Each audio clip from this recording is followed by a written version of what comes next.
Shalom, shalom, peuple de Dieu. Que Dieu vous bénisse. L'Église Jésus-Christ de vie comblée et tous ceux qui nous suivent sur les nets. Que l'Éternel vous bénisse. L'Éternel Dieu nous a réunis ce matin pour parler de sa part. Il y a un message que l'Éternel m'a donné cette nuit pour partager avec son peuple. Bien-aimé, à notre Dieu, il n'y a pas d'hasard. L'Éternel, notre Dieu, notre Père, connaît toutes choses. Comme il nous aime, bien-aimé, c'est pour cela qu'il veut nous orienter. Il ne veut pas que les méchants périssent. Nous voulons partager cette parole. Peut-être pour toi, ce n'est pas du nouveau. Peut-être tu as déjà entendu cette parole. Mais l'Éternel m'a envoyé pour vous rappeler et pour instruire son Église. Beaucoup sont dans la distraction. Mais cette parole va sortir bien pour nous réveiller. Afin de changer notre manière de nous connaître sur cette terre des hommes. Nous allons prier. Éternel des armées, le Dieu tout-puissant, le Dieu bon, le redoutable, le Dieu qui nous aime. Tu avais envoyé ton Fils Jésus-Christ pour venir mourir pour nous, afin que nous puissions avoir la vie éternelle. Seigneur, nous te demandons de nous ouvrir les yeux spirituels et les oreilles spirituelles afin que nous puissions voir et nous puissions comprendre, Seigneur, ton langage ce matin. Tu ne veux pas que les méchants périssent, Seigneur. Dans ces temps, Seigneur, tu es en train, Seigneur, de rappeler à ton peuple, de revenir à toi. Car bientôt, l'enlèvement aura lieu. Cher Saint-Esprit, c'est toi le véritable interprète. Glorifie le nom de Jésus dans ces messages. Glorifie le nom de Jésus dans ces messages. Aide-nous, Seigneur, d'écouter comme écoutent les disciples, Seigneur. Afin que, Seigneur, nous puissions marcher selon ta volonté, pas selon le monde, Seigneur. Selon ta parole, Père de gloire. Tu nous as dit dans ta parole, ne vous bornez pas à l'écouter, mais mettez en pratique ma parole. Nous te bénissons pour les repas que nous voulons manger ce matin. Dans le nom puissant de Jésus, ainsi prié. Merci Seigneur Jésus-Christ. Gloire et louange à notre Seigneur Jésus qui nous a donné la vie, les mouvements et l'être. Nous allons lire dans le livre d'Habakkuk, chapitre 2. Nous sommes dans le verset 11.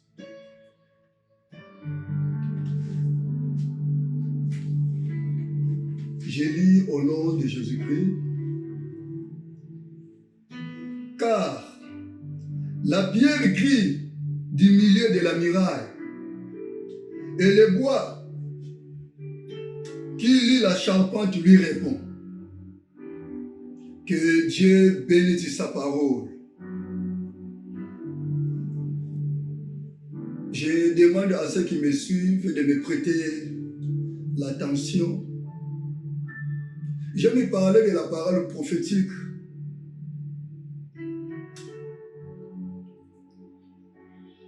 La Bible nous dit tout ça, tout ce qui était. Tout ce qui était, c'est ce qui sera. Ce qui s'est passé, bien aimé, au temps de Noé. Ce qui s'est passé au temps, bien aimé, lorsque l'Éternel Dieu avait détruit Sodome et Gomorrhe. Christ nous a dit de nous préparer encore. Dans ces temps-là, bien aimé, beaucoup mangeaient, beaucoup buvaient. Les gens avaient oublié qu'il y a le jugement de Dieu.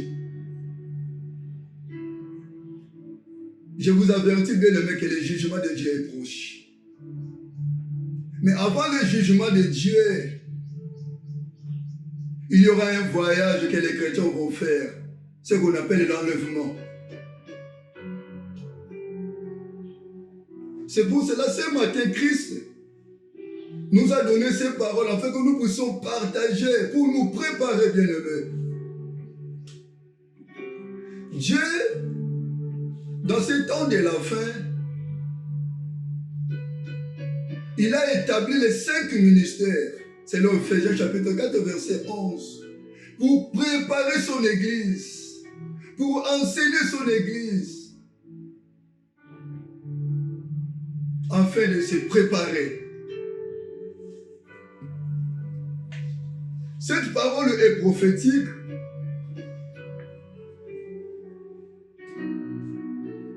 La Bible nous dit ceci.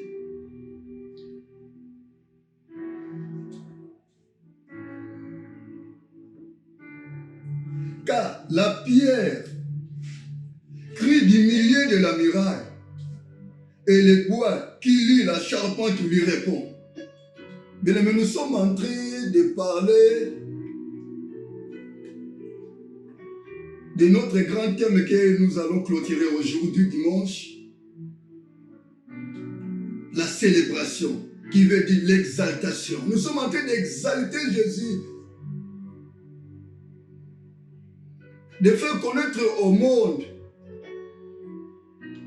Il n'y a que Jésus qui sauve. Il n'y a que Jésus qui est élevé au-dessus de tout nous, qui peut se nommer dans le ciel, sur la terre et sous la terre. Il n'y a que Jésus.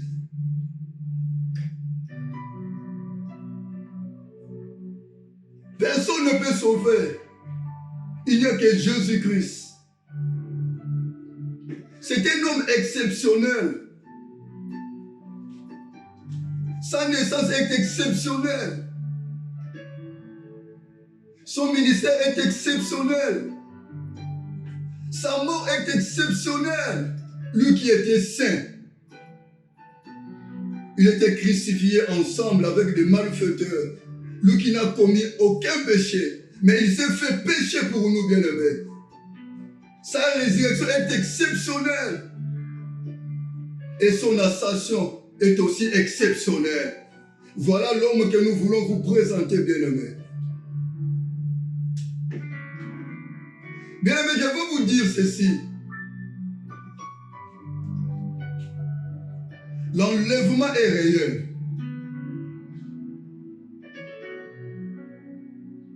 Le ciel est réel. L'enfer aussi est réel. C'est question maintenant, bien aimé, de faire le choix.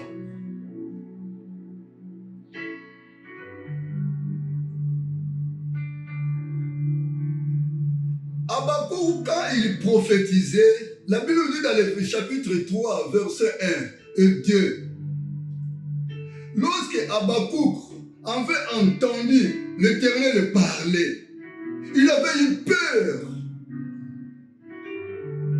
Parce que l'Éternel est en train, bien aimé, de reprocher son peuple Israël par rapport à leur marche.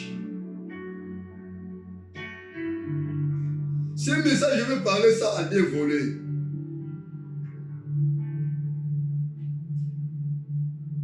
La pierre qui crie.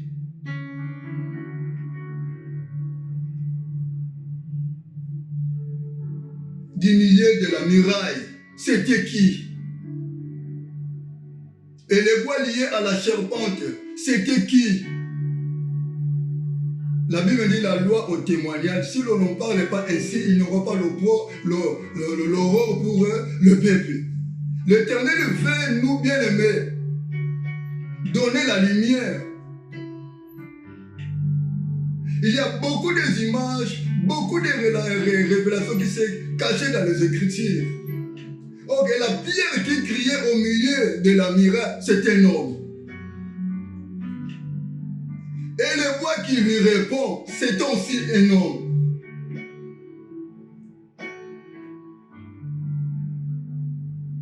Marc chapitre 1.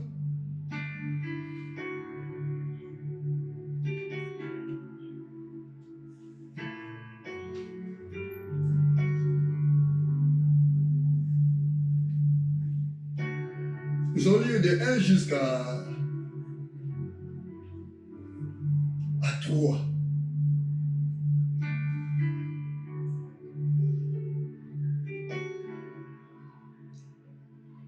Notre sous-thème d'aujourd'hui, c'est les bois, la charpente, les bois liés à la charpente.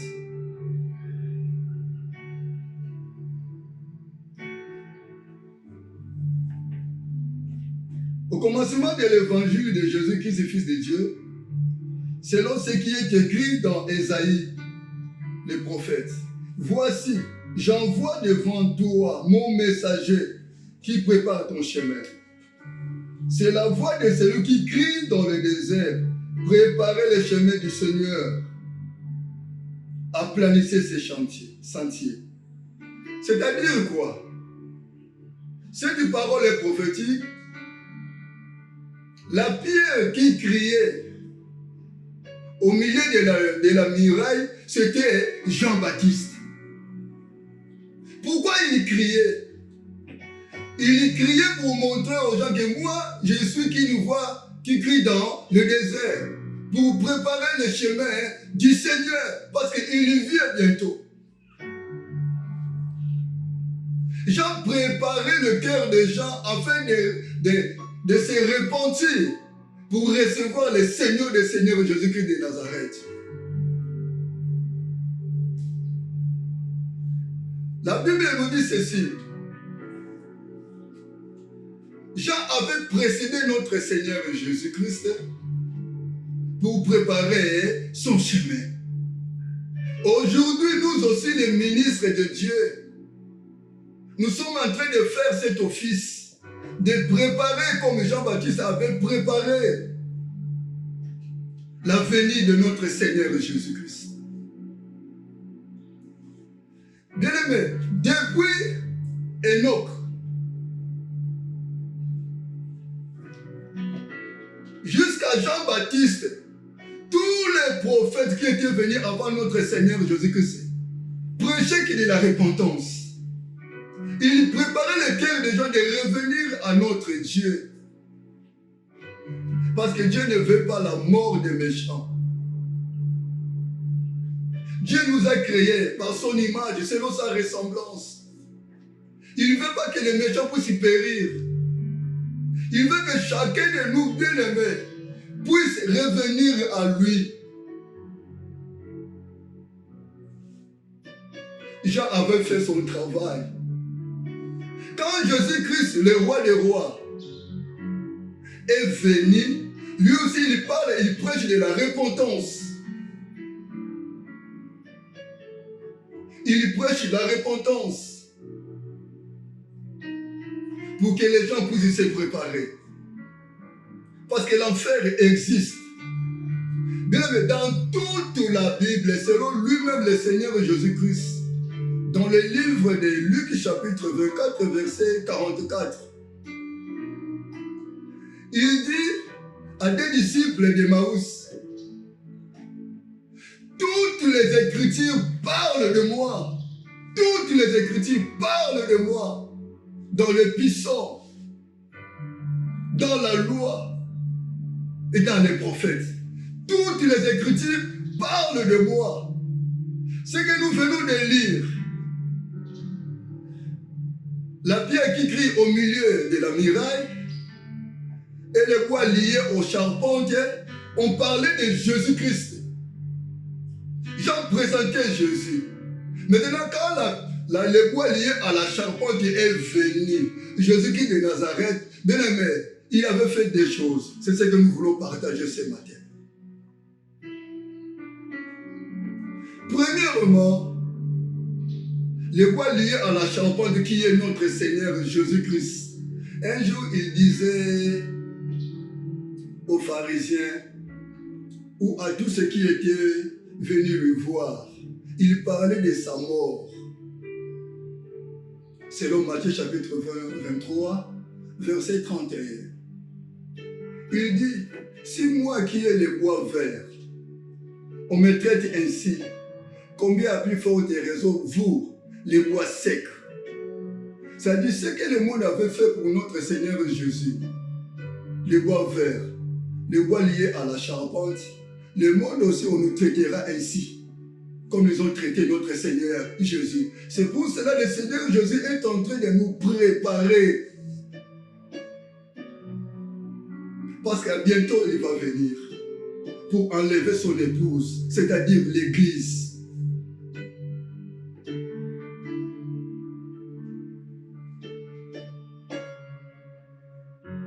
Bien-aimé, celui qui n'a pas la révélation de son destin,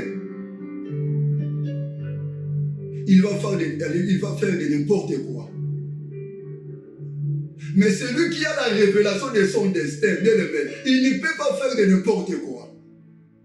Si tu as la révélation, parce que le ciel c'est notre destin. Si tu as la révélation, bien-aimé, de ton destin qui est le ciel, bien-aimé, tu ne peux pas, bien-aimé, faire de n'importe quoi. Tu ne peux pas te prosterner devant qui que ce soit. Cela aussi est arrivé dans la vie de notre frère Joseph. Il avait la révélation de sa vie. Dieu lui a montré des songes seulement qui avaient bouleversé sa vie.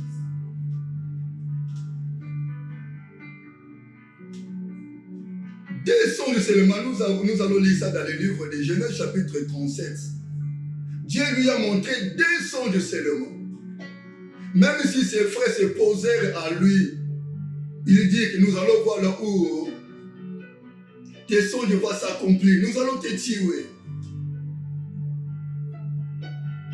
Joseph en Égypte n'avait pas fléchi ses genoux devant les dieux de l'Égypte. N'avait pas fléchi ses genoux devant la femme de Potiphar. Joseph avait à sa tête ces deux songes qu'un jour l'Éternel Dieu va me visiter. Nous aussi, nous avons un songe que nous gardons dans notre tête ou dans notre cœur, l'enlèvement. Ce songe, bien-aimé, est réel. Et la réalité, ça va s'accomplir. Ça va s'accomplir. Le bois lié au charbon est en train, bien-aimé, de nous dire, de nous préparer, car il vient bientôt pour prendre son église. Celui qui est en train, bien-aimé, de marcher selon les passions de son cœur, bien-aimé, répands-toi. Répandons-nous, bien-aimé.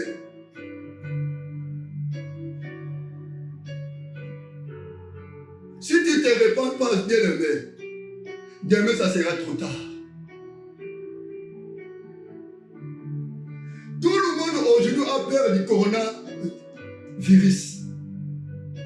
Tout le monde s'est confiné dans la maison. Pourquoi? Parce que les hommes ont peur de la mort. Mais l'enfer. L'enfer existe. Préparons-nous, bien-aimés. Préparons-nous, bien-aimés. De ne pas entrer dans l'enfer. Préparons-nous, bien-aimés, d'échapper à l'enfer. Il y a un moyen, bien-aimé, de nous échapper à l'enfer. Si seulement nous allons marcher selon la volonté de notre Seigneur Jésus-Christ, le modèle par excellence. Je suis venu vous dire, bien-aimé, que Jésus-Christ vient bientôt Je suis venu vous dire ce que l'Éternel m'avait montré la nuit. Vous savez, un jour dans Genèse chapitre 47, à partir du verset 2, Pharaon avait besoin de voir les frères de Joseph. Alors ils étaient au nombre de 5. Joseph leur avait dit, Pharaon a besoin de vous. Mais lorsque vous allez vous présenter devant Pharaon, il va vous dire, quelle est votre occupation? Et vous allez lui répondre, vous êtes des bergers. Quand le jour s'était accompli, les frères de Joseph, les 5 frères de Joseph étaient devant Pharaon. Pharaon leur avait dit, quelle est votre occupation? Oh, il avait les signes dit de Joseph dans leur bouche. Ils ont répondu ce que Joseph leur avait parlé. Ils ont interprété que ce que Joseph allait dire, il avait dit. Il n'avait pas dit d'autre chose. Ce que Joseph a mis dans leur bouche, c'est ce que moi je suis en train de vous dire. Ce que moi j'ai capté la nuit, c'est ce que je suis en train de vous dire, bien-aimé. Je suis en train seulement d'interpréter ce que le véritable Joseph m'avait mis à cœur. L'enfer existe, bien-aimé. Je continue, bien-aimé, à insister. L'enfer existe. Bien-aimé, retournons dans notre passage.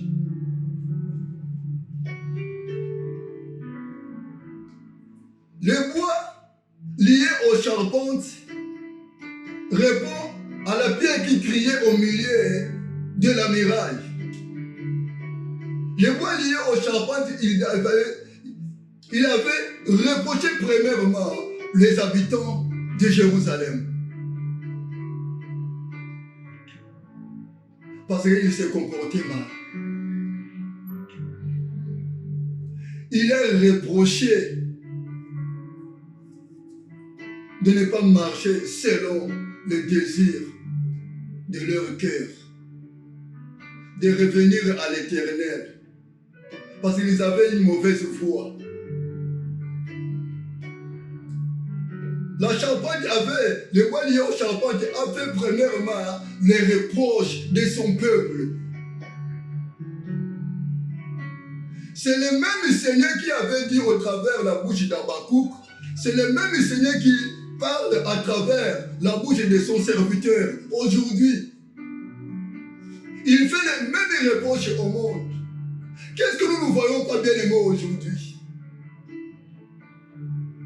Qu'est-ce que nous ne voyons pas bien aimés? Nous sommes en train d'appeler les biens, les mal. Qu'est-ce que nous ne voyons pas aujourd'hui?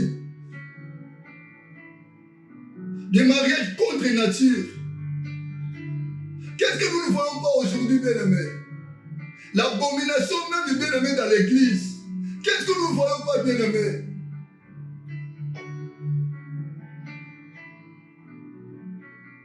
Les méchants ont multiplié leur méchanceté. Qu'est-ce que nous ne voyons pas aujourd'hui? Il n'y a plus l'amour, bien-aimé, sur cette terre des hommes. Il n'y a plus l'amour.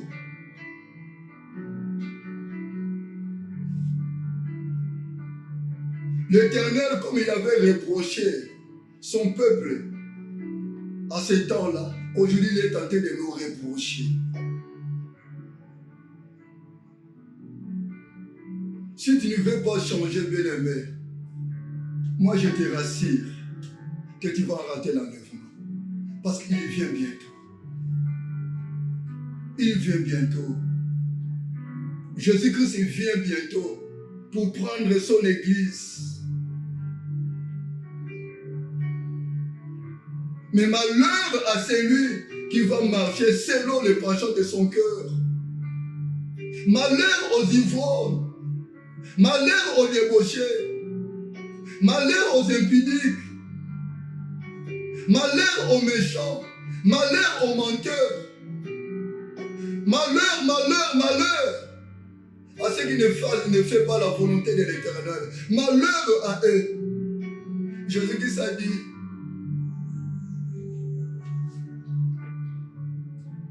pour ceux qui ne seront pas obéissants, il va leur dire, même si tu craches le feu dans ta bouche. Même si tu fais des miracles que l'homme sur cette terre des hommes n'a pas fait. Bien-aimé, mais ces jours-là, si tu ne marches pas selon la volonté de notre Seigneur Jésus-Christ, Jésus-Christ va te dire, je ne t'ai jamais connu. Il y aura des pleurs et des grincements de dents ces jours-là. Jésus est tenté de nous reprocher afin de changer parce qu'il nous aime.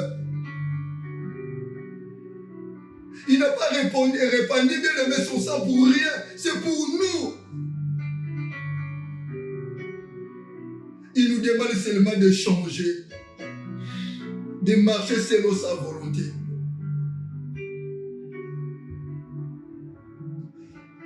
Deuxièmement, le bois lié à la serpente répond à la pierre qui criait au milieu du mirail.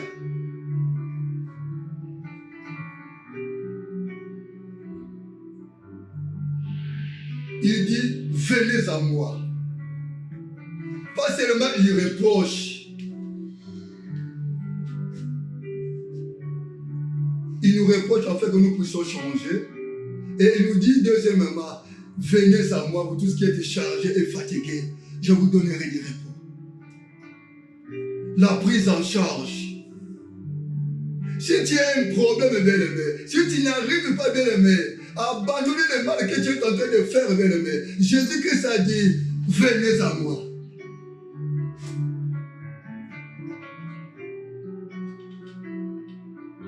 Il veut que tu puisses lui reconnaître qu'il est le seul Seigneur, le seul Sauveur. Ce n'est pas par ta propre force que tu vas laisser bien-aimer le mal que tu es en train de faire. Il va t'aider. Il a ouvert ses bras. Il dit, venez à moi, vous tous qui êtes fatigués, chargés. Si tu es fatigué de l'impudicité, si tu es fatigué du mensonge, si tu es fatigué du vol, viens à Jésus-Christ bien-aimé. C'est lui l'âne robuste qui est chargé de porter notre fardeau. Reconnais seulement tes erreurs, reconnais seulement ta faute, reconnais bien-aimé tes faiblesses. Il est là bien-aimé pour te donner bien-aimé son joug qui est léger. Le repos n'est pas dans le monde. C'est Jésus qui donne le repos. C'est Jésus qui donne le repos. C'est question seulement de reconnaître que tu es un pécheur. Tu dis à ton Seigneur Jésus, comme il a dit, venez à moi tous qui êtes fatigués, je vous donnerai du repos. Il a dit, mon jour est léger. Reconnais tes erreurs, bien-aimé. Si tu demeures dans cette vie mauvaise, bien-aimé, tu vas rater l'enlèvement. Tu vas rater l'enlèvement.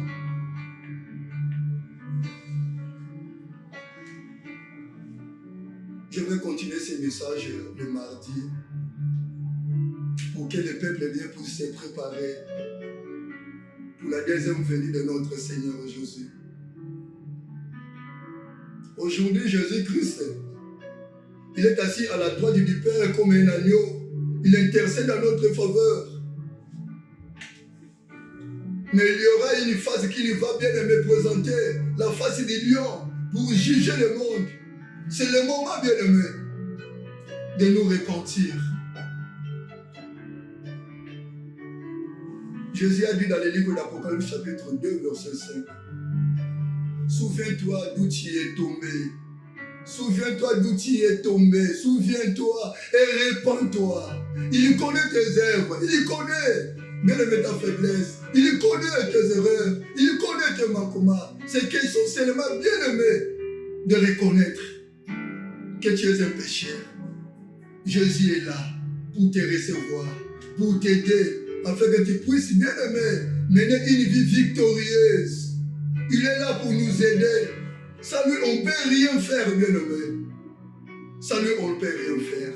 Là où tu es, tu vas fermer tes yeux et tu vas demander à Jésus, le roi des rois, de t'aider.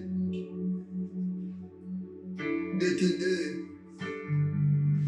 Il ne veut pas que ce jour-là nous puissions graisser les dents. Il ne veut pas que nous puissions pleurer ce jour-là. Il veut que nous puissions changer notre manière de marcher sur cette terre des hommes. Fais de cette prière. Demande à Jésus, aide-moi. Je reconnais mes fautes. Je reconnais mes erreurs. Aide-moi de marcher selon ta parole. Aide-moi. Reste le Seigneur de ma vie. Dirige ma vie. Moi seul, je ne peux rien faire. Aide-moi, Seigneur Jésus. Aide-moi, Seigneur Jésus. Donne-moi la force d'abandonner les péchés. Donne-moi la force, Jésus, de marcher dans la vie de sainteté. Aide-moi, Seigneur. Tu m'as reproché comme tu avais reproché le peuple d'Israël. Tu es en train de nous reprocher. Aide-moi, Seigneur Jésus, d'amener une vie de sainteté. Prions dans le nom de Jésus. Père, dans le nom de Jésus, c'est toi le grand roi, le Seigneur des Seigneurs. Tu m'as parlé, Seigneur, lors de mes reproches et de la prise en charge. Comme tu nous aimes, Seigneur, tu ne veux pas que, Seigneur, ce jour-là, oh notre Dieu, que nous puissions graisser les dents. Mais tu veux, Seigneur, que nous puissions, Seigneur, notre Dieu, Seigneur, faire la fête avec toi. Seigneur Jésus, aide-moi de marcher selon ta parole. Aide-moi, Jésus, de marcher selon ta volonté. Aide-moi, Seigneur, mon Dieu, mon roi, d'avoir la force d'haïr les péchés. Aide-moi, Seigneur Jésus, de faire ce que tu me pousses de faire, Seigneur. Seigneur Jésus, s'il te plaît, règne dans ma vie. Règne dans ma vie. Conduis ma vie. Conduis ma vie. Accomplis ta volonté dans ma vie. Moi, je veux, Seigneur Jésus-Christ. Je ne veux pas rater ce voyage. Je ne veux pas rater ce voyage. Je ne veux pas rater ce voyage. Aide-moi, Seigneur Jésus. Aide-moi, Seigneur Jésus. S'il te plaît, aide-moi. Aide-moi, Seigneur. Aide-moi. S'il te plaît, Seigneur, aide-moi. Surtout nous qui prêchons la parole, aide-nous car tu as dit tu seras sévère avec nous, Seigneur. Aide-moi, Seigneur. Aide-moi, Seigneur, que je ne sois pas comme des pharisiens et des scribes, Seigneur. Aide-moi, Seigneur, de pratiquer ce qui sort dans ma bouche. Aide-moi, Seigneur, de faire que ta volonté, Seigneur. Aide tous les pasteurs. Aide, Seigneur, notre Dieu. S'il te plaît, Seigneur, tes enfants, de marcher selon ta parole. Car tu as dit, tu es à la porte. Tu viens, Seigneur, pour prendre ton église, Seigneur, notre Dieu. S'il te plaît, Seigneur, aide-nous par le Saint-Esprit. Dans le nom puissant de Jésus-Christ. Merci, Seigneur Jésus-Christ. Je bénis le bon Dieu de nous avoir aidés de partager cette parole. Je bénis tous les pasteurs de notre église. Je veux qu'ils soient des vies comblées, les pasteurs Willy, les pasteurs Dima, les pasteurs Dieudonné. Je bénis tous les presbytères de notre église et je bénis ceux qui travaillent à la technique. Papa Chipéry, Papa Kouadio, Papa Djamri, le frère Gabriel, le frère Derek, Maman Dibus, qui est à côté de moi pour me soutenir. Que Dieu vous bénisse. On se retrouve le mardi pour continuer cet enseignement. Que Dieu vous bénisse.